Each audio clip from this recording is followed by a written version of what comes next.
Shalom teman-teman, barusan banget di FYP ku lewat konten di mana aku nonton sebuah acara.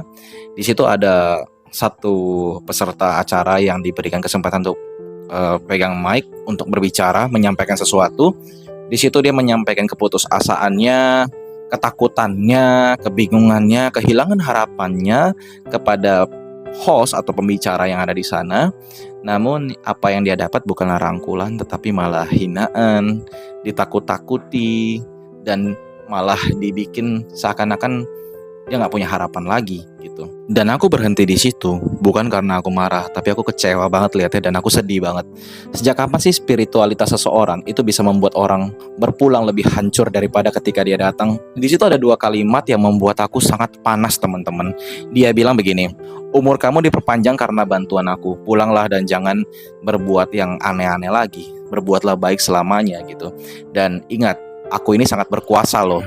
Dan di situ aku melihat kayak penuh dengan dendam, penuh dengan marah sesungguhnya, tapi kecewanya lebih besar.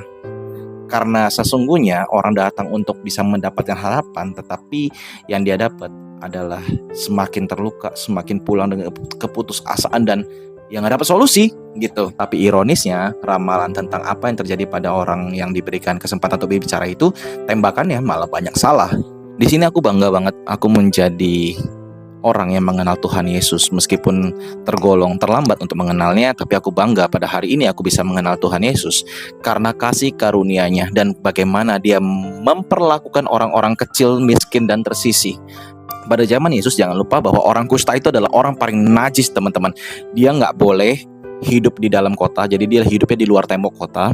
Terus dia terbungkus oleh kain semua, jadi badannya itu borok semua, kusta gitu ya, bernanah, jorok gitu. Dan setiap orang yang lewat tuh dia nggak boleh lihat, dia harus tunduk dan sambil memukul dirinya bilang, aku najis, aku najis, aku najis, pokoknya gitu. Pokoknya hina banget lah orang kusta itu. Pokoknya udah orang yang paling parah gitu, nggak punya kesempatan untuk bisa hidup setara gitu.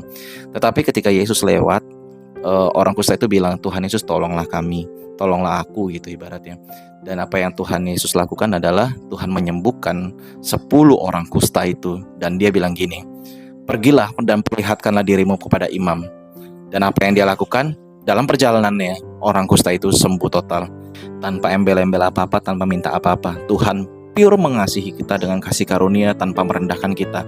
Justru dia bilang dia datang untuk mencari yang hilang dan yang berdosa. Kita ini kayak seonggok sampah yang diangkat Tuhan dan dicucinya, dibawa pulangnya, dibersihkannya, dan dijadikannya berharga. Itulah diri kita, teman-teman. Tuhan Yesus memberkati. Kalau kamu merasa konten ini bermanfaat, jangan lupa ketik amin di kolom komentar. God bless everyone.